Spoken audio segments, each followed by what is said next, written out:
Voilà, Rothenberg 2015. Donc Rothenberg 2015, on est derrière le domaine. On est sur la partie qui est exposée sud, derrière Bergheim, dans la direction un petit peu de Ribeauvillé. Petite croupe calcaire qui fait partie des 3 sommets qui entourent un petit peu Bergheim. Donc un terroir profondément calcaire avec vraiment des sols ferrugineux rouges, Rothenberg, la colline rouge. Toujours un terroir qui est un petit peu marqué par la chaleur, par l'exposition, puisque c'est vraiment un terroir plein sud qui a une tendance à faire des maturités assez précoces. Et voilà, 2015 est un millésime un peu plus en opulence que d'habitude, mais avec cette finale très très serrée derrière. Tu vois, c'est marrant parce que c'est très ouvert au nez. Tu vois bien que c'est un endroit qui prend la lumière du matin jusqu'au soir. Il y a un côté comme ça panoramique, 180 degrés, enfin c'est assez spectaculaire. C'est 20 de volume, 20 de largeur déjà dans le premier nez, dans la représentation mentale. Et puis après, tu sens le zeste qui vient piquer, qui vient te chercher, qui vient te solliciter, te titiller. C'est tout à fait étonnant. Alors c'est un peu plus, peut-être un peu plus réduit, un peu plus concentré, un peu plus austère d'une certaine façon que d'habitude, où c'est très très aromatique et très démonstratif. La texture du vin est assez épaisse. Voilà, c'est tout à fait, c'est un profil absolument sédimentaire, il n'y a pas moyen de se tromper.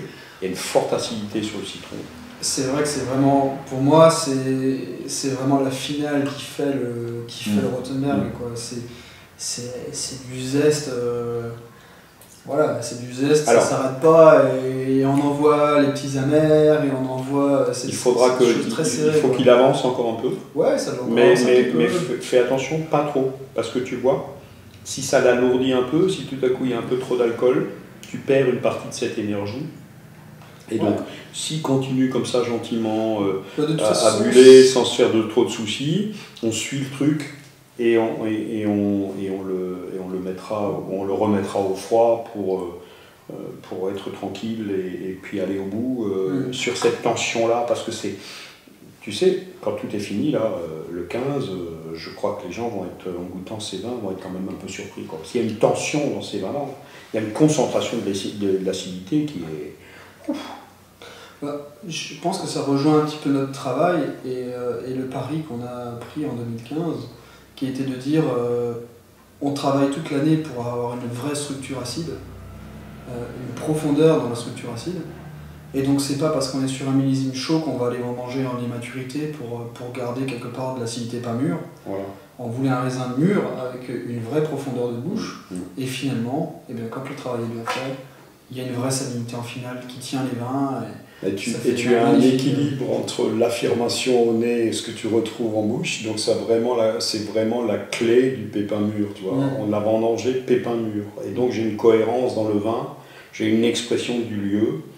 Je ne suis pas du tout dans la question de l'encépagement. Je ne suis même pas vraiment dans la question du millésime.